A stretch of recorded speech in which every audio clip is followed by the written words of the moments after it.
So who am I here with today? I'm 𝗍𝗵𝗹𝗺 from 𝗍𝗵𝗿𝗶𝗚 Biosciences. 𝗍𝗵𝗹𝗽 Biosciences. That's So what do you right. guys do there? We have a gene therapy platform that's really category defining, and we're really going to apply it to restoring heart failure. Restoring heart failure. That's right. Okay, so gene therapy. Tell me a little bit about gene therapy. Break that down for me. Yeah. So the type of gene therapy we're doing is we're going to be delivering a set of genes to help restore functionality. So what we do is it's a set of instructions that tells the cells make these proteins. And what it does is that cell uses that proteins to help communicate within that cell. Mm-hmm. And we can actually restore functionality and restore that function you've lost in your heart. Mm-hmm. And this is a really dire situation because most people that are diagnosed with heart failure, they're being told that in the next 5 years, they have a 50% chance of dying. Wow. So what made you choose heart failure as the disease to go after? It was quite personal. Heart failure runs in my family. My dad always goes in for checkups. And, I always talk with my mom, like, wouldn't it be great to live to 120? And she said, absolutely not. And the main reason is because she wants quality of life. She doesn't want to get so old that she can't take care of herself. Yeah. And that's really personal to me. So that's why we call the company 𝗍𝗵𝗹𝗺 Biosciences, because we want not just the longevity, but the quality of life. And the way we're doing it, we're targeting one organ at a time. And the first organ we're going after is the heart.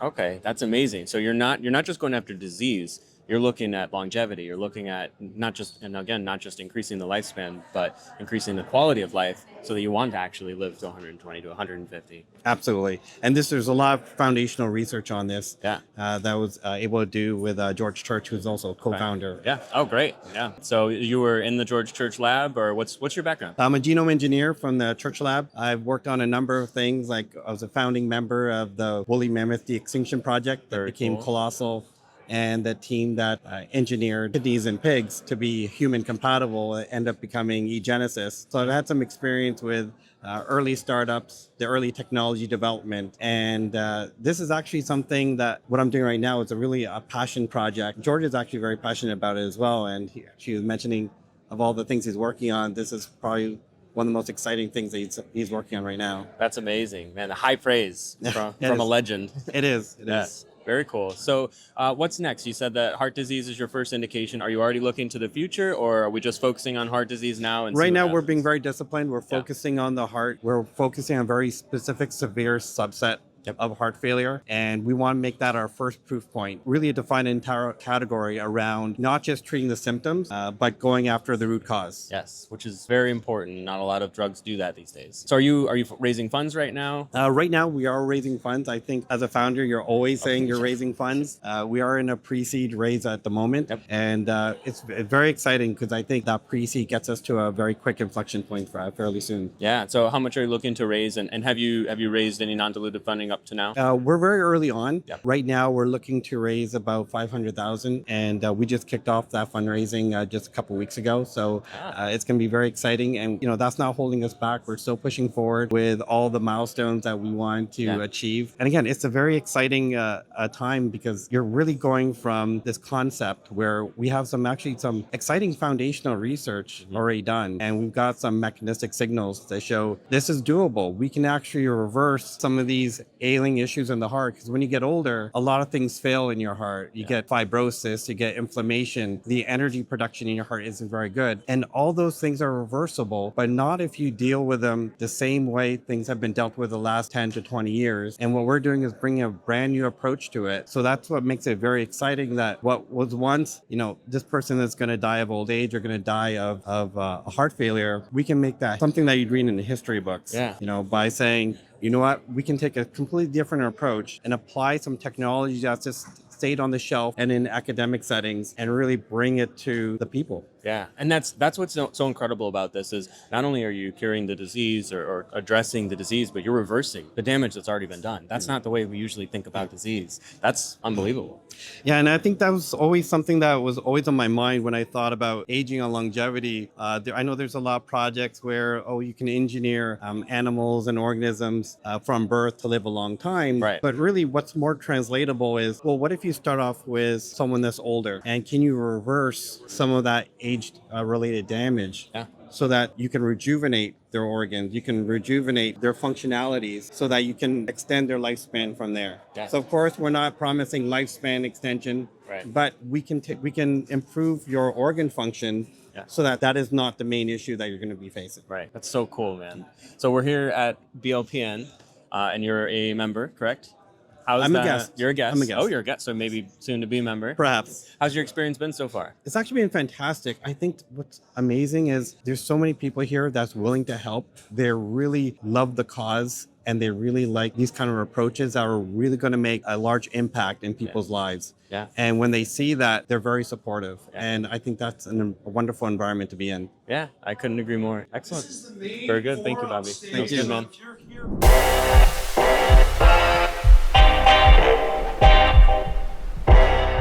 Who am I here with today? Hi, everyone. I'm 𝗍𝗿𝗆. I am the Longevity and Genomics Manager at 𝗍𝗂𝗍𝗍𝗍. All right, longevity and genomics manager. What does that entail? Well, it's it's kind of an embodiment of what I am everywhere, I feel like, which is a jack of all trades. Right now, I'm focused on marketing and understanding our competitor landscape so we can differentiate well. I'm looking at how to make our data and our tools give digestible results. Okay. Since, everyone can and should get their genetics in front of them and understood and be able to have actionable insights. Yeah. So it's kind of trying to make it something that's accessible for all and also gets people excited. Yes, right? Yeah. Yeah, I'm excited about genomics, but that's my background as well. And I've always said, so people don't understand the difference. They say 23andMe is genomics. Not really. I feel like 23andMe, and no offense against the company, but it's like coloring with crayons, and NGS is like coloring with pastel. It's like the real world, real life. It's so much more to it. You can derive so much more data, and when you zoom in, you can get real world answers, not just colloquialism. Absolutely. So it's funny that you mentioned 23andMe because I just gave a talk on 23andMe and their journey because they really defined the field. They really did. Yeah. And they had such an interesting, since they were the trailblazers, they were the first ones that had the FDA step in. Yes, I can't believe they survived that. Yeah, like, they really, did. Truly, they worked really hard Yeah. and they met all the standards. Yep. And now all the genomics companies kind of know what to expect if they say something a certain way. And also we learned because they climbed in the market and then they sort of had a sharp fall. Yeah. And we were able to understand what they needed to do in order to survive, like a subscription model. Like how do they keep people still interested and still learning? Yeah, no, they really were pioneers, and coming in thinking, $200, if they do it 1,000,000 times, they make a bunch of money and they're happy with that. But like you said, then now what? How do you have sustaining? Now what? Because this is DNA. Sustaining revenue, yeah. Not RNA, so nothing's going to change. You're not going to get the test multiple times. So you have to figure out something like a subscription-based model. So yeah, no, it's cool. And now the new companies coming in, even therapeutics companies, are kind of going that route, and it's very interesting to see. Yes, actually, one thing that I spend a lot of time thinking about is how can we make case studies that can attract people's attention, get them interested in finding out okay, well, wait a second, if all of this worked for let's say Emily, when she figured out her genotype for this, I wonder what mine is. Right. So make it a game. Yeah, I know. Let's make it a game. Yeah. So, for instance, I just did a talk on cytochrome P450 gene or enzyme called CYP1A2. Okay. And it demethylates compounds in your blood. So it starts that metabolizing process. And what it's most known for is its ability to digest. Oh, okay. Yes. All right. And you know that our culture, we're obsessed with coffee and caffeine. I'm at don't tell anybody, I'm at 600 milligrams, not right now, but I take about 600 milligrams a day. I know that's not healthy, but yeah. And there's a large span actually of how well people can handle that or not. It does not, I'm not going to say it doesn't affect me at all, but I never get jittery, I don't get anxious, I don't get jittery at all. Sometimes I'll drink an energy drink and I'll go take a nap. It just doesn't. So how do you feel it affects your sleep or not? Not at all. Not at all. Not at all. Okay. I don't sleep a lot, but that's not because I can't sleep, it's because I'm working until. I bet you have 2 fully functional copies of this gene. Yeah. Okay. Whereas, See? So interesting. I would never know. Whereas I have 2 𝗵𝗏 copies. So I'm homozygous for the variant Yep. of this gene, which makes me an ultra slow metabolizer Okay. of not only caffeine, but a handful of other things. Yeah. What else is in that group? There's a lot of antidepressants, actually. Oh. Well, Yeah, that I would not be able to metabolize very well. So you do learn about like other things because that fascinates me too. You were just talking to my associate about pharmacogenetics. Yes. And when psychologists are throwing spaghetti at the wall almost in terms of prescribing medications and seeing what sticks. It's like I already know if the molecule has methyl groups, that I'm going to be an ultra slow metabolizer of it. Yeah. So the half-life that they report is probably going to be different for me. Yep. Different dosing. And right now we dose based on weight and gender, and that's it. That's it. That does not tell the whole story. It. That does not tell the whole story. Exactly. So we have the tools now to do this. There's no reason it shouldn't be implemented across the board. Well, and here's something to just pivot back to the caffeine. This affects quality of life. Like on a day-to-day basis now, I have been able to understand why I can't handle a cup of coffee. Yeah. And it makes the half-life about 8 or 9 hours for me. Wow. And it's very disruptive to my sleep. Interesting. And I was able to change. I was diagnosed with an anxiety disorder. Yeah. But I'll be honest, once I stopped consuming caffeine, anxiety's not a problem for me anymore. That's interesting. I literally heard just today someone else say the same thing, that when they have caffeine, they get anxious. And here's something too, how applicable this is to everyone. About 8 to 13% of Caucasians are homozygous for the variant. Okay. So have my ultra slow metabolizing process. About 40% of Caucasians are heterozygous. They have 1 bum copy and 1 good copy. Okay. And so that means, approximately 50% of Caucasians have an impairment. And then will have an impairment in their ability to metabolize caffeine. Interesting. In a culture in which we're obsessed with it. Caffeine. Ever since, what was it, the tea... There was like the Boston Tea Party. Oh, yeah. Yeah, and this is like deeply rooted since like the 17th century. Oh, yeah, have a cup of coffee in the morning. And we're not going to do what England does with their tea. We're going to drink coffee. We're going to drink. And be productive. So interesting. And then there's other cultures, other populations that have a wildly variable, like different number of like population genetics, have a genotype that's ultra slow metabolizers.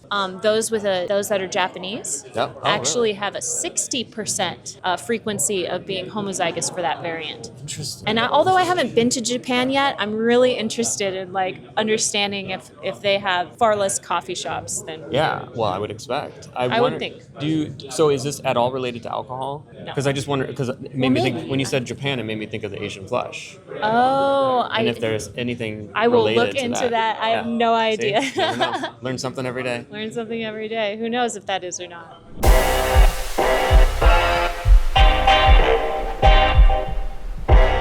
All right, so who am I here with today?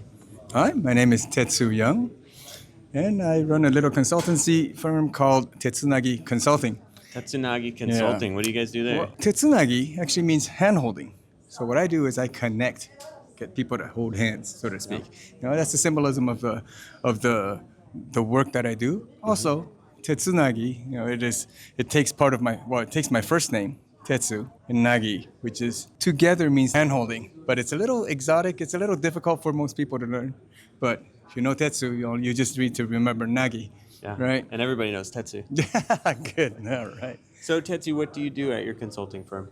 Basically, I have 20-odd years of experience with Japan, from academic lab as a postdoc to pharma for a few years at Eisai, and then running clinical studies in Japan, like the Japan portion of global clinical studies at a CRO called Covance, which is now called Fortrea. So I'm taking all that experience and build my own consultancy now to help Japanese clients run a clinical study in the US. Or help early startup companies try to fundraise or or license. So Japanese companies fundraising in US, US companies licensing to Japanese pharma, things like that. And I also have like European companies asking me to source assets in Japan. So it's I would say anything in the life sciences, as long as it has something to do with Japan, give me a call. Yeah. I'll tell you if I can help. If I cannot help, I know somebody who can help. Yeah, So- interesting. So you're kind of like the bridge between the Japanese life science community Yep. and the rest of the world. Correct. That's very cool. That's essentially it. And I used to say biopharma consultant, but now I'm really tending toward life science Yeah, consultant. because I mean, you've got agriculture Yeah, companies exact- coming up. there actually are a lot. Yeah. And it's funny that you mentioned that. Yeah, I do get quite a few assets that's in the ag tech. Yeah. And especially now, I've got most of US, well, North America, and then a bit of Europe, Japan, some Taiwan. Okay. But now I'm sort of expanding to South America Yeah. with Mexico and South. Yeah. And they actually have a lot of ag tech. So now I'm trying to get them connected to like companies in Japan that actually has an ag tech focus. Yep. Very cool. Yeah. So as an entrepreneur who kind of took the leap, you were at a large company, 9 to 5 day job-ish. I know how that goes. And then you took the leap to start your own company. Walk me back to that feeling. What were you thinking in that moment? And what were your fears? How'd you overcome those? Okay. Well, I don't want to disappoint you. There was really no fear or no time to Yeah. fear Yep. because I got laid off. It happens. Yep, they can be. But the thing is, what's funny is I was working at halftime, so 0.5 FTE. I was trying to spend more time with the kids. Yeah. So what happened was, as I mentioned, I joined a company called 𝗀𝗿𝗄𝗺, which was later absorbed by LabCorp, and now they spun out a company called 𝗍𝗺. And that's, I think, when they really looked into the HR and then scrutinized each employee and thought, who's this guy in Canada Doing halftime. managing Japan doing halftime? Don't need him. So they gave me a little package, So, Yeah. but before I asked to work halftime to my boss, well, he said, if you work part-time, generally whenever there's like restructuring, you're the first to go. But I said, no, that's. I'll assume the risks. But at that same time, I also thought, okay, I got to prepare. And then I already had the idea of this consultancy. So this is 2017. Oh, gosh. So I was ready really from a preparation. Once I got canned, I just set up my website and then started to get ready for incorporation. I incorporated in January, right away. Yep. And I already had a client, because I had a friend. Well, nah, I shouldn't say friend. How disrespectful! My ex-boss at ASI. Okay. Yep, Because when I told him I lost my job, he says, send over your CV. I'll see what I can. We'll get- And then matter of weeks, he just happened to be at a conference. The guy sitting next to him was looking for a project manager to run their upcoming phase 1/2 in Japan and the U.S. wow. And they had been looking for a PM for like 6 months, 8 months. Really? And then so my ex-boss testing. says, well, I know this guy in Canada. You want to take a look? Yeah. Take a look. Had a meeting, and the rest is history, Yeah. So they were my first client. They're still with me. Like my client was actually just here like a few minutes ago. Yeah. Oh, really? So, That's so yeah. cool. Yeah. Amazing. Like I can't, thank them enough. Yeah. Because it's running a clinical study. It's over years. So this gives me stability on a monthly basis. It's not, a full-time job. Yep. But pays the bills while I explore new frontiers. Yeah. So I'm doing this, a lot of BD kind of thing, which yeah. I don't really have that much experience, Sure. or fundraising and things like that. So I've been able to go out and try new things, make new friends, Yep. like you, Like you. right? So all this fun stuff I'm really able to do that back at the corporate I couldn't do. Right. Right. So just lucky, I guess. A lot of things just like. I don't believe in luck. I think you set the bar. I think you put yourself in a position to take that on. And it's not luck, it's hard work and dedication. And not everybody can do that, and not everybody. Some people might get laid off and try it, but then they quit. You didn't quit, you're still doing it here, years and years later. You're very well known, and you're making an impact, you're making a difference. Well, I certainly hope, whatever I do, can help people, contribute to basically patients first, but also everybody in the community, in the ecosystem. Whatever. I'd like to feel that I'm contributing, not just earning a living, but really living like my career Yeah. and making It's fun. an impact. Exactly what I was gonna say. It's fun. It's great when you can do what you love yeah. and make an impact. Yeah. And there is nothing better. And sometimes I feel guilty, like socializing, having fun all the time, and it's thinking it's work. But my wife tells me this is like made for you because Yeah. not everybody likes that. Right. Yeah. Yeah. You forget It's, that, right? it's hard for Yeah. me to believe I that agree. not everybody likes that. Yeah. What's not to It's like great. about going Connecting out, with people. connecting, Yeah. having fun, partying, Yeah. and going on stage, doing a panel. Yeah. I love this stuff. I could Yeah. do this all day, Yeah. Well, it shows. every day. It shows. And speaking of getting on panels and being here, we're at БLPN. We're at the Field of Dream. What you're a member of БLPN. Yes. What has БLPN meant for you and your journey? Oh my goodness. БLPN is, people ask me all the time, why did you join BLPN? It's expensive. Is it really worth it? I say, it's really worth it for me. Yeah. It's paid back multiple times within like the first 3 months. Right. For me, the friends I've made here are like for life. You too. Okay. Same. And but I also cannot guarantee that it will pay back for you. I see this as like a champion team. Yeah. Okay, I paid a few bucks to join the champion team, but I gotta play. You got to play. Right? Yes. I agree. gotta do the training Yep. and play and pass the puck, so to speak. Yep. So if you think you're just gonna buy relationships, that's not gonna happen. That's not БLPN. Right? Yeah. Exactly. Yeah. So you come in, and the mantra just cannot emphasize it enough. Find someone to help. Repeat. Over again. Yeah, and it comes right? back. Exactly. Yeah. So we're here at Bio, and then people are lining up meetings one after another. What can you do for me? What can you do for me? Yeah, it's always the transactional mindset. Yeah. And I mean, you got to do that if you're a BD, right? But I like this БLPN, this way of communicating first, socializing first, getting to know the person first. Yep. You're maybe not going to give me a project or a business, no transaction, but you know somebody. But I know that's what I was just Right, thinking. and Yeah. that's always something Yeah. that happens. Yeah. Like Yeah. I'm with you, not for the project that you're gonna give me, Right. But we're all in it together. I'll help you, And we want to help, because Exactly. you build that relationship. That's right. You get to know that person, and then you want to help them. And so you do that 5 times. You have 5 people that are going out of their way Correct. to try to think, how can I help tetsu? Yeah, and What's better than that? they're doing a great That's- job. yeah. Like I'm getting introductions left and right every Yeah. once in a while, and Zoom calls and I can't help them all, Right. But some, I really feel compelled to. Yep. And like I say, it's not about the biggest project; it's about the biggest impact, Yes. in what I would like to do. Yeah. And I mentioned a little bit, going to South America, Yeah. going to areas where it's not the focus of the current industry, Yep.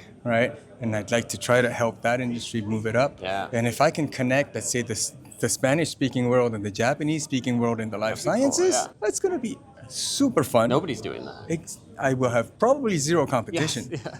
right? But is there a need?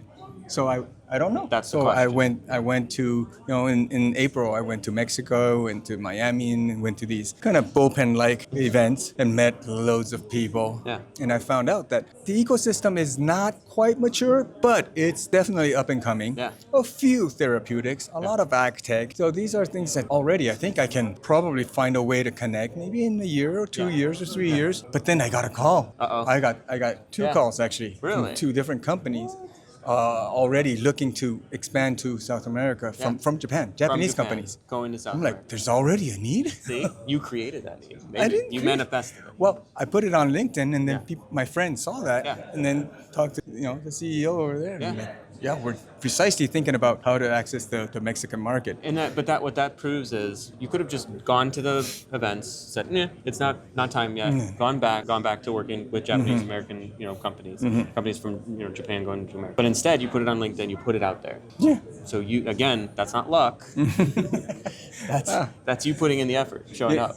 The HR person, his name is Akita-san at 𝗍𝗍𝗍𝗍, when he hired me. I said what happened was I wanted to join 𝗍𝗍𝗍𝗍 when I was coming out at postdoc. Sure. And my supervisor called somebody who connected to somebody at 𝗍𝗍. And I actually went to 𝗍𝗍 and talked to a BD guy, and he said, "Oh, we want you, definitely." Yeah. And he brought it to the HR, and HR said, "We're not hiring." So the first time I approached 𝗍𝗍, I was refused, right off the bat. And then but I still wanted to get into the 𝗍𝗍. Yeah. And then in Japan, typically what they do is they have HRs go to different universities. I was at a postdoc, so I was at university. Yeah. Another group from the research center came and was talking to new graduates about working at 𝗍𝗍, and it's not, I was 34, I was more like a mid manager level, but I still went just to say hello, and then I gave him my business card to the HR person, and he says, "Okay, all right, let's follow up." And then so I followed up with a CV. Nice. And then just a few days later, it says, "I can't promise, but would you like to say hello at the research center? We may have an opening." The Japanese are always like that. They won't say yes, but that's what you're saying down there in the panel. Yeah. So they wanted to, just test me out. Yeah. And then that led to a second meeting, and then the third meeting, the final meeting, the CSO of 𝗍𝗍 came out. What? Okay. And he hired me on the spot. So That's crazy. instead of going through, another route and go up, I started at the top of the pyramid because I was refused the first time. Right. So I had the second chance, which is, it wasn't planned. But it's also not luck. Yeah. So I mentioned this because the HR hiring manager told me, "Yes, you're lucky, but we call this planned happenstance." Yeah. You came out there, you created opportunities, and one of them hit. Exactly. So it's a planned happenstance. And since then, I've always had that in mind. Planned happenstance. I love it. Awesome. Well, thank you so much, 𝗍𝗍. That was fun. This is fun. Absolutely.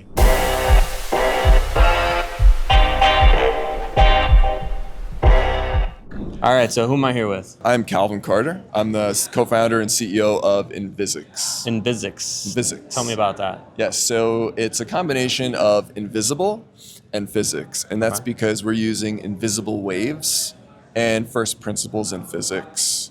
Basically, we're building wireless medicines that rather than using drugs, we use electromagnetic fields. Okay. Yeah. So what types of diseases or conditions are you treating with this? Yes. So we made a surprise discovery, complete serendipity here. We found that there's a range of fields, very weaker than those coming from an iPhone, that allow us to adjust metabolism, kind of like we're adjusting a thermostat. And we can do this in different cell types. So now our first indication, although we started in diabetes, where we were actually increasing the rate of metabolism in different tissues to burn sugar and treat diabetes, and we've published this. In cancer, which is now our lead indication, because there's a defined pathway to market, major unmet need. What we do is we can actually slow down metabolism to starve and kill tumors, because they're addicted to sugar. Right. So we're targeting something very fundamental that is shared across multiple diseases, from diabetes, cancer, to Alzheimer's, to the aging process as well. So you're doing this with electromagnetic waves? With electromagnetic waves, you How can't did you sense figure that out? them. Like what happened? Passion project. Okay. I'd say putting my tinfoil hat on here, I was growing up and I was always concerned about how these fields interact. My mother certainly did not help, being a Polish immigrant and seeing my twin brother and I sitting next to our Wi-Fi router and saying, "Don't sit too close," and then taking out her wooden spoon and whacking us. A little trauma there. But those questions stayed with me. And so when I graduated with my PhD in neuroscience, had an opportunity to actually explore this project and did a whole screen and was really looking to see if there's any damaging effects of these fields. Now, on the contrary, we made a completely surprise discovery that actually some of these fields, they can be used for therapy. They can be used to actually increase or upgrade health and performance. That's so interesting. Yes. So theoretically, all of the electromagnetic waves that we are subjecting ourselves to could potentially be changing our metabolism, could be changing our physiological bodies. That's an open question. Yeah. Early 2000s, there was the scare of living under power lines, links to leukemia. Before that, there was a scare about cell phones and brain cancer. And, the research there was funded by cell phone companies. Yeah. So it's still a question. But as we're developing more powerful Wi-Fi solutions, network solutions, we're being bombarded with fields that we simply just don't understand the biological effects. And what we're finding is it's not like heating. Yeah. Like there's much more subtle effects from some of these fields that target fundamental processes within our cells. Yeah. Yeah. Interesting. So what's your background? How'd you fall into this? I have been fascinated with learning and memory since I was a kid. I've been interested in innovative ways to upgrade performance. Just being an athlete growing up, I was training with the Olympic team in Taekwondo, and they were doing some really innovative protocols. Yeah. Neurofeedback, binaural beats. Oh, nice. You know, different things to just try to get that edge in performance. And so growing up with that, we were always looking for other ways, maybe things, low-hanging fruits that could also offer those same benefits. And had this opportunity again during my postdoc and training to actually go out and explore which fields are beneficial and which fields are detrimental. Right. So how did you translate that, though, from a passion project into a business? The transition there was recognizing. So I was a professor for 4 to 5 years. Okay, I've been in academia for 15, 16 years. And the one thing that you learn about the culture of academia is that it's not designed to translate potentially earth-shattering discoveries into life-changing products. The model of academia is to publish, get grants, and publish. Yep. And part of me, I've always wanted to have an impact on people. Yep. That's the way our family raised us.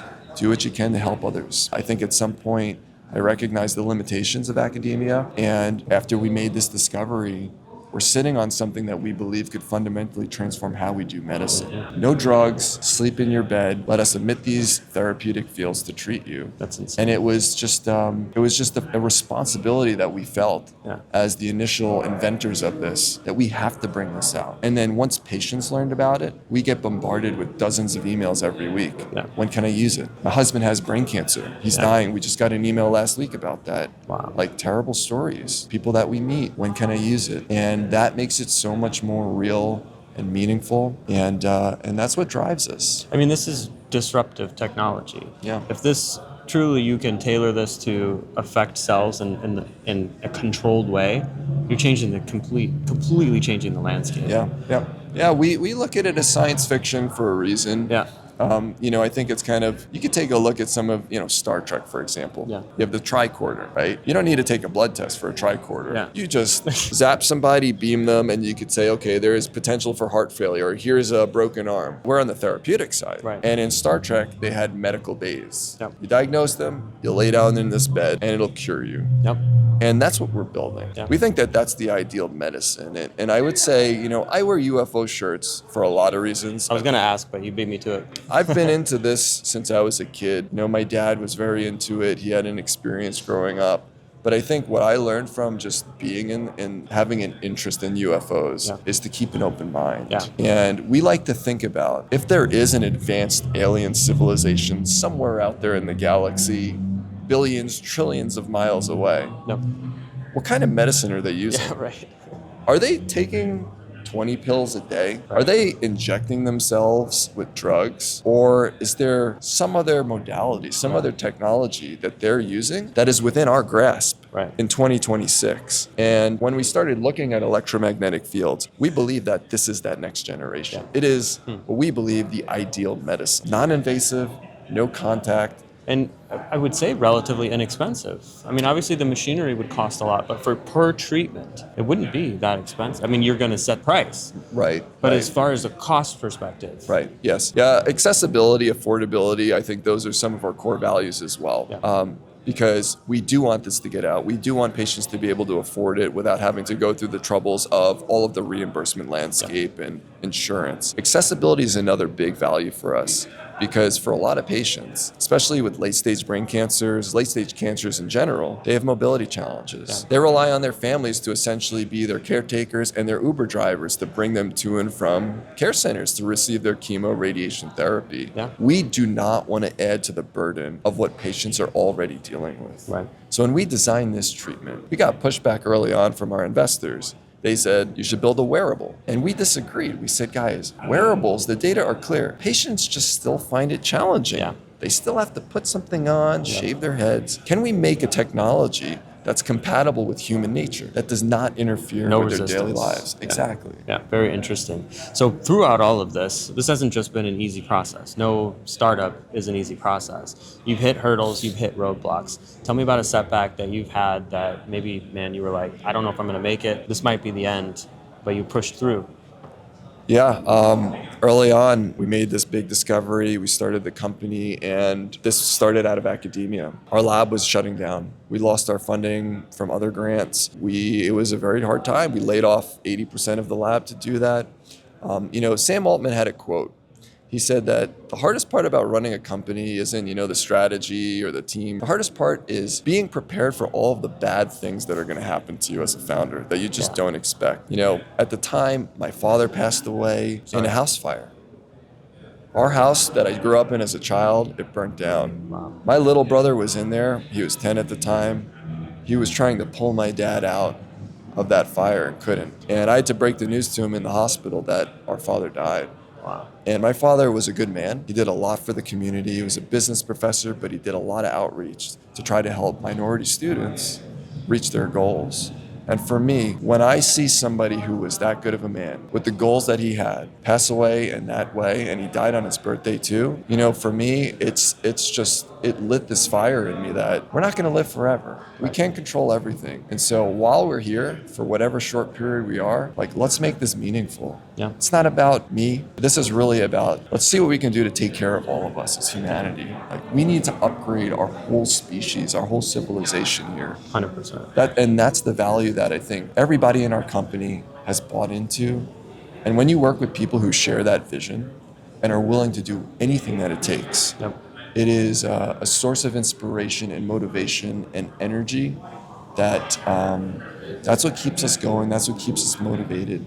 And talking to patients and their families, it makes it real. Man. And so you've been fundraising for the next step. You talked about the next phase. How much have you raised so far, and what are you looking to raise on the next step?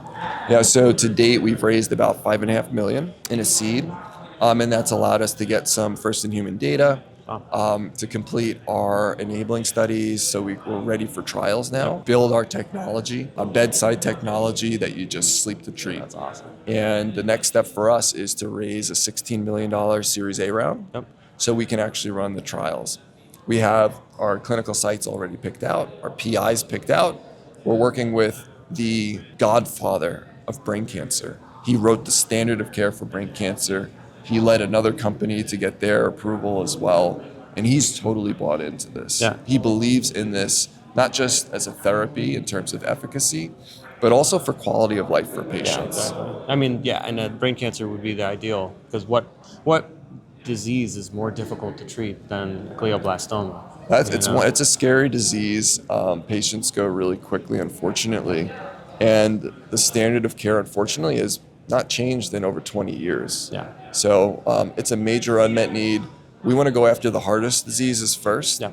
But we see multiple applications here beyond cancer as well. Yeah. So we're excited about that, but we think that this is the first right indication for us. Yeah. So let's shift gears a little bit. We're here at the Field of Dreams BLPN event, and you were in the Moneyball program. Right. So tell me a little bit about that experience. How was that for you, and was it worth it? Moneyball was fantastic. We got to connect with really wise, smart, good people who went out of their way. Volunteering to help us not only refine our story, our narrative, but point out weaknesses. Mm-hmm. Here's how you can communicate better. And I'm still working on that too, as an early founder coming from academia. Yep. But being around that energy of people who care, who have that experience as well, and the provenance within business, that has been extremely valuable. And then meeting the other founders and sharing our war stories. Yep. I think that just building that community, it really does help us to recenter ourselves, especially when times get tough, and realize we have a community around us that supports us. Yeah. This is hard. We're going through hell here, but we're going to keep on plugging for the patients, and we can keep getting advice from our advisors as well here in Moneyball. Yep. And keep plugging away and getting this thing to patients as quick as we can. And that's the ultimate goal. Yes, it is. Amen. So last question for you. If you had one superpower, what would it be and why? If I had one superpower, the first and foremost would be to be able to, we'll say, psychically heal people.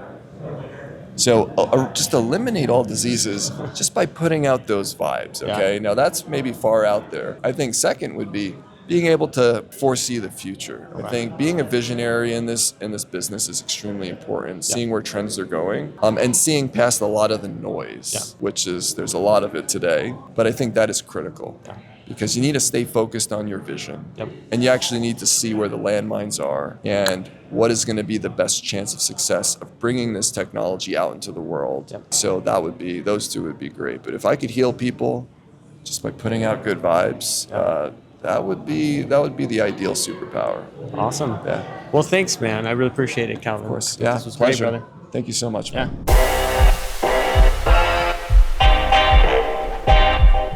All right, so who am I here with? 𝗪𝗻𝗁𝗀, Chief Revenue Officer for 𝗠𝗵𝗲𝗋 and 𝗍𝗶procure. Chief Revenue Officer for 𝗠𝗵𝗃 and 𝗍𝗶procure. All right, so first walk me through, what does a Chief Revenue Officer do? Oh man, a lot of different things. Most of my role is providing value to early stage biotech companies and going and telling our story across the country. So new prospects that are looking for procurement tools or trying to figure out how to optimize the way that they spend their cash. A lot of what my role is being able to explain what we can do and the value that we can bring, and then hand them over to our amazing team and let our team operate and work with them from there. Awesome. Yeah. So now, what is 𝗠𝗵𝗃 and 𝗍𝗶procure? Yeah, it's a good question. So 𝗠𝗵𝗃 is the procure-to-pay technology built for life science companies. Mostly right now, early to mid stage that are scaling through IPO are typical clients that are working with us today. And then the 𝗍𝗶procure team is the professional services organization providing procurement, accounts payable, strategic sourcing, along with capital equipment negotiation support for the early stage biotechs, where a lot of the funding that we've heard through over the last couple of days here at Bio, generally speaking, that funding is going to go towards science. And the ability to utilize our team to be able to offset those costs and be able to drive immense value and doing it at a much more affordable rate will allow the money to go a little bit further and give the scientists more time in the lab, which is really the main focus for our business. Yeah, I love that. And I think sometimes we get caught up in our day jobs and we just think about, we got spreadsheets, we've got the CRM, we forget about the impact, but that's really why we're here. That's why we chose careers in the life sciences. What keeps you going?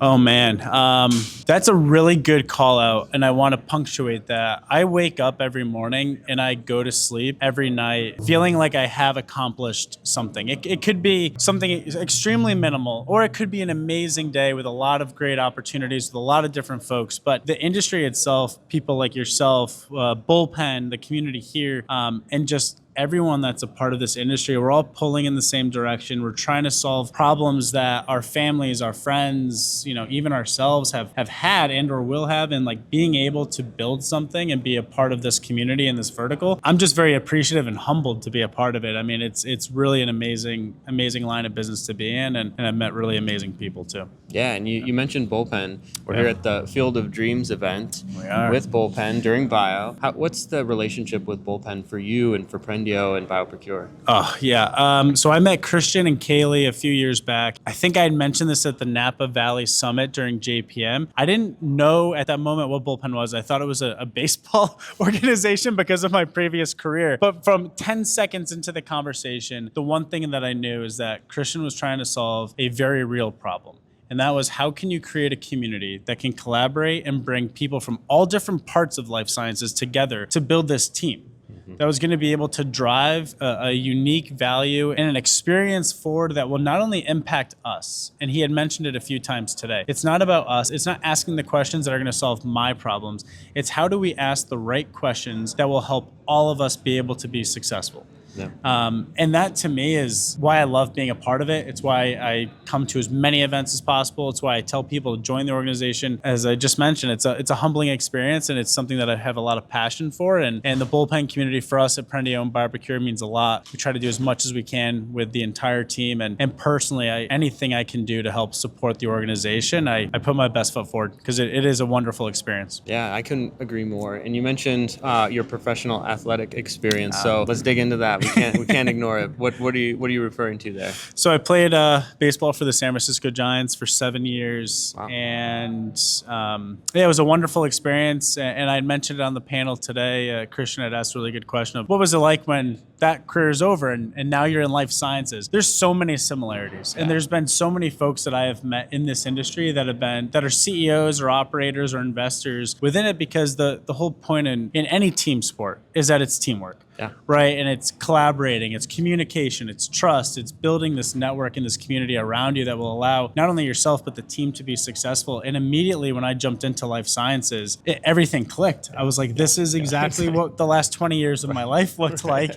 And selfishly, I get to spend a ton of time with the most brilliant people in the world. And I learn something new every day. And it's a wonderful experience. Yeah. Cool, man. What would you say is the biggest skill set, or I guess the most useful skill set that you gain from your athletic experience that you use today in biotech? Man, I think there's a lot that correlate. I think it's the teamwork side. It's building trust with people, right? I think this entire industry is built on trust. Immediately, once someone feels like you're out for your own selfish ways, it puts up some barriers, as it rightfully so, right? So I think from my side, I always tried to be someone that was a really great teammate, that worked really hard, that wasn't about myself, putting the team first, and really just going out there and letting the guys know that, like, hey, when I'm in my position, I got your back and you can trust me. It's the same thing here. The team that I have, within our business and the executive team that we have, along with our investors, it's not that we're just trying to solve our problem. It is a team that is trying to solve over the 400 biotech companies we support, the tens of thousands of users that use our solution, and then our partners. And how can we drive value and impact to people like you, to people like Christian and Kaylee and the entire bullpen team? That's our focus. And I think sports taught me a lot about that. And now I'm even learning more in life sciences, because I think a lot of things correlate.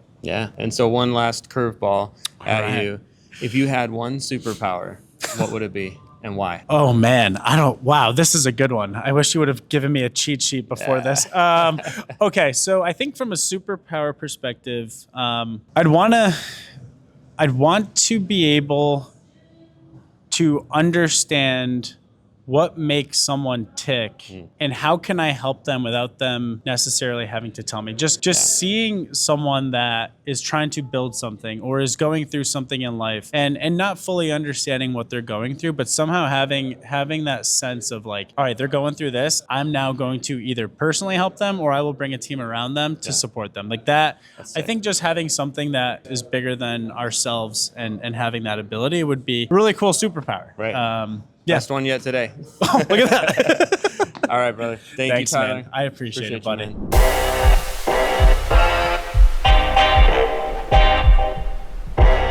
You, who am I talking to here? I'm Ernesto Chinona. I'm the CEO and founder of American Business Development. American Business Development. That's right, bro. Tell me what we do there. So companies, especially outside of the US, service providers, research tool companies often really struggle with US market entry. It's a really big country. We do business locally. They come for bio, they come from JP Morgan, and they don't have a lasting brand presence. They don't have a lasting legacy here. So the return on investment on these trips is minimal at best, and it's very frustrating because they don't understand that the United States is about local business. It's about building relationships within a biotech community. Maybe it's San Diego, maybe it's Boston, maybe it's Alabama, but it's local. And so American Business Development, we support what that strategy is for those companies, in part based on their current clients or strategic partners here in the US, their competitors here in the US. But oftentimes, it's really about where do we want to grow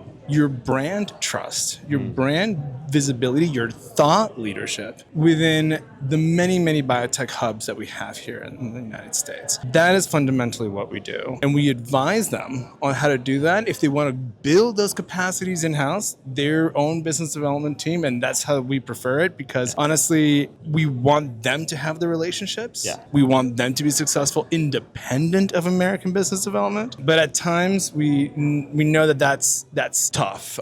They are not ready to invest in a BD team here. And so we take on a fractional business development role for them as well, extending our team of business developers to them so that they can hit the ground running while they're here in the US. And for our domestic clients, we have offices in Abu Dhabi, Riyadh, Mexico City, Medellin. We're onboarding Japan this year, as well as Basel and Seoul, to support the export strategy of the US-based companies, because we have a wonderful domestic market, but there's an entire opportunity out there, a world that trusts American brands.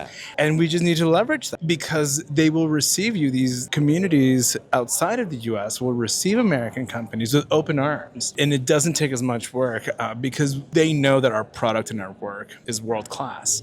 And so in addition to alliance management, marketing, and programming, export strategy is something that we do as well for our domestic clients, taking them abroad and around the world. So you're basically like the liaison for the world. Trying to be. And it's so not cool. me, it's all my... In the life sciences. In the life sciences, for sure. And it's really all the wonderful people that I work with that are part of the ABD team. They're the lifeblood of what we do, and I'm thankful every day for everyone joining me in this crazy adventure. So you just listed off a ton of different places, a ton of different countries. How long have you been doing this? I've been doing this for decades. And so, but ABD is 18 months old. That's amazing. That's amazing that you've done that much in 18 months. Like, where are you going to be? And are you going to be on the moon in the next I know, 18 right? months? Exactly. And like lower Earth orbit manufacturing and life sciences is a huge topic right now. I swear to God. And so you'll see me, we'll have an office at the International Space Station next, or Mars. And it's because, honestly, it's leveraging all of the relationships that I've had, that I've built throughout my career, and asking folks, hey, just would you like to join me in this part? And people are excited, and they see that it works, and they see that business development, as we know it in the life sciences, is not a structured anymore. It's not a structured discipline. And I'm a pharmacologist. I'm a scientist, and so to me, it's how do we bring protocol, structure, analytics to something as arguably as gray as business development, which is relationship building and emotional. That's what it comes down to. It really comes down to that. How do we quantify that? How do we measure success? And how we then think strategically on like, what's an efficient way of doing business development? A lot of business developers in our industry are just the extroverts that are the nerds, the most extroverted nerds. I mean, they all have PhDs, but they were like able to talk to people. So the CROs were like, go do business development. We're bringing a little bit more structure to that in-house. We have a business development fellowship program. We take PhDs from UNC Chapel Hill, Johns Hopkins, and Georgetown, and they get on a T32 grant from the National Institutes of Health to come and train with us on business development and what it means. What does it mean to grow an alliance? What does it mean to maintain a relationship with an American Chamber of Commerce in Abu Dhabi? Right? I mean this isn't easy. How do you select those people? How do you? I mean, I'm sure you have tons of applicants. How do you pick the right person for that? Because you're gifting them. We take almost everyone into the program. We train them gradually. They start as American Business Development Fellows, and the basics on business development, business communications, everything that we don't learn in our PhD programs. Which should be taught. Absolutely. So we start them with the basics, and those that really demonstrate that they like this continue with us. It's not for everybody, and that's fine. This is supposed to be a training program, but also a career exploration program. You may realize that business development is not easy because, yes, it does require you to be in front of the client, to be very presentable. Travel can be pretty extensive. They graduate from business development fellow to business development associate. I was going to ask, do you hire? How many of them do you hire? Absolutely. And now we hire maybe about a third of them. That's a lot. And they start working for ABD on paid engagements, representing us, our business development team. And then when they level up, they then start working on client work. Okay. We have a gentleman, 𝗠𝗫𝗿𝗺 who's an incredible business developer, and he's now representing our clients. And so he has an email address from our clients. He is their business development person in the U.S. Fractional business development person in the U.S. through ABD. He's going to Rotterdam with me to give a workshop to our client. Then we took our client to New Orleans to the American College of Cardiology conference, and he was hustling there. Just wonderfully talented individuals. So those that demonstrate real talent, and honestly, sometimes it's innate talent. Sometimes it's talent that's acquired. But if you're working hard and you really like this, then we move you up. There's something to be said for, you mentioned some of it is learned. The talent that those people have, you're giving them the tools, but they have the talent to be able to learn, because not everybody has that. Exactly. So that's what you're kind of finding. That's so cool.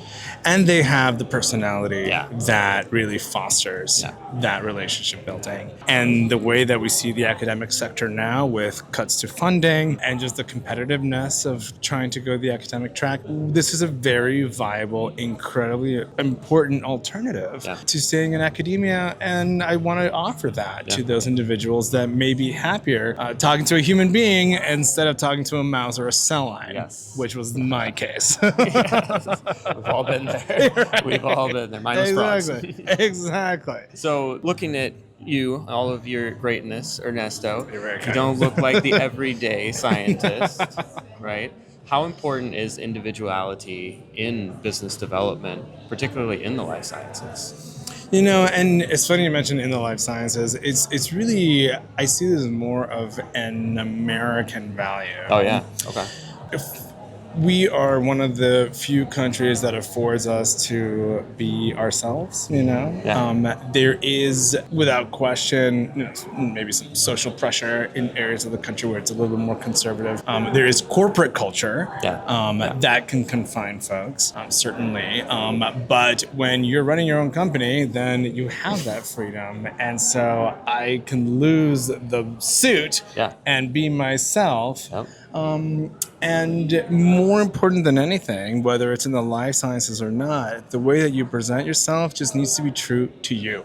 I do this for me because I feel at home in what I'm wearing. And I feel comfortable in what I'm wearing, and I like it. Now, we are in a wonderfully capitalistic society, and so we want to build that brand. We want to build that recognition. Marketing is everything. Everywhere. And so who you are is certainly who your company is, but it's who people are going to remember. You want to stand out. You want to be memorable. And if you're able to tap into what makes you you and what makes you happy, that is going to bring that individuality out pretty naturally in a way that doesn't feel forced, in a way that doesn't feel fake, in a way that people love, because it's like, this is me. And I'm like, if you don't like it, I'm sorry. I'm in San Diego and California. Californians don't typically like Texans too much, which is fine. I've gotten some bizarro looks, and I'm like, sorry, brother. Like, this is just who I am, and I'm not dressing for you, though. Right. Exactly. Dressing for me. And so I absolutely encourage individuality, because at the end of the day, with the advancement of AI, with the advancement of artificial, there is the response of authenticity. Yes. 100%. And that is now what people are valuing the most. It's like, no, don't sound like AI when you're writing your emails, because now everyone's sounding the same. We all sound the same. Everything's sounding the same everywhere. No, people want that individuality. They want that authenticity. Now they're craving human touch because it's kind of slipping away. Yeah, it is. So last kind of segment here. So we're at BLPN, Field of Dreams. You just hosted a panel. You've been in BLPN for a while now. What has that meant to you, to your business, to your career? Well, the mantra, first of all, help someone repeat, is something that resonates with me as a human being. I'm an adjunct professor at Johns Hopkins. And I love helping people. I have been helped so much by my community because my family are those friends that I've made here because I'm here by myself. I mean, I don't have family in the States. More recently, my sister moved to San Francisco, and my dad's moving to Baltimore, so I'll have more family here. But I've relied on my friends to be be that family. And so, and they've been like family. And so I take that very seriously. And so when there's something that I see if I can pay it forward to someone, that is incredibly important to me, because I wouldn't be here if it wasn't for the fact that there was a community around me to make this happen. It's been 18 months of not just me, it's of an entire village. And to that, you know, the bullpen has a magical ability to pull that goodwill out of people. Yeah, it really does. You know what I'm saying? Because we're not necessarily naturally like that. We're more distrusting. We are stressed with geopolitics. We are stressed with domestic policy. We're stressed with a lot of things, which then causes us to be a little bit more reserved, a little bit more selfish, a little bit more focused on our advancement, because it's a little bit tough out there, or it's perceived as very tough out there. And that stress melts away a little bit. It's like taking an anxiolytic. You know, Right? like you're with friends, you're with community. Just finally. You can just be yourself. You can relax, and you can talk to people about your business, and people are ever Genuinely willing. interested. Oh yeah. Yes, Yeah. to be helpful. Yeah. And that's it. And all I can say is I love paying it forward, because I received so much help from this community, and it's been amazing. Last final question, I Sure. promise. No, This it's is a big okay. one. Everybody's wondering. Okay. What's your mustache routine? Oh my How do you God. make it Brother, this mustache is the most blessing and the most cursed thing. I can't even imagine. own. And you can't not do it now. No, I love it. It took me about 3 years to grow it. I messed it up a few times, and now I just let the barbers touch it. Oh, okay, yeah. Conditioner is a really strong conditioner. It's incredibly important, because mustache hairs are like wires. They're unlike any other hair in our body. Mustache is really there to protect you from pathogens. I mean, it's really supposed to be a course defense for your nose and for your mouth. It's basically like a mask, like a filter. So very stubborn hair. Strong conditioner followed by really hot blow dryer. Okay. Oh, And ouch. yeah, so you need to so I have to hold it. I wrap it around my thumb and hold my mustache in the curl. And that is how we get it shaved. And I have to have the conditioner in, and then just a little bit of hair gel to like make it stay. And it can take 15 to 20 minutes, because I'm also a perfectionist. Right. And so if it One hair's doesn't off. look perfect on both perfect. sides, and there's one hair off, I will redo it. And it drives my spouse crazy, because I could get dressed in 5 minutes, but the mustache might take 20. So I'll be ready in a half hour. A 2-minute shower, 3-minute, a 1 minute put your clothes on, and like 20 minutes of just the mustache. Well, zoom in on that. It looks perfect today. That's right. Perfect today. Right. For Moneyball. Thank you. Thank you. Ernesto, it's always a pleasure, my friend. Thank you, sir. Thank you. Thank you. And thank you so much for all you do. And thank you for having me. This has been a pleasure. Agreed. Brother. We could do this all day. We can.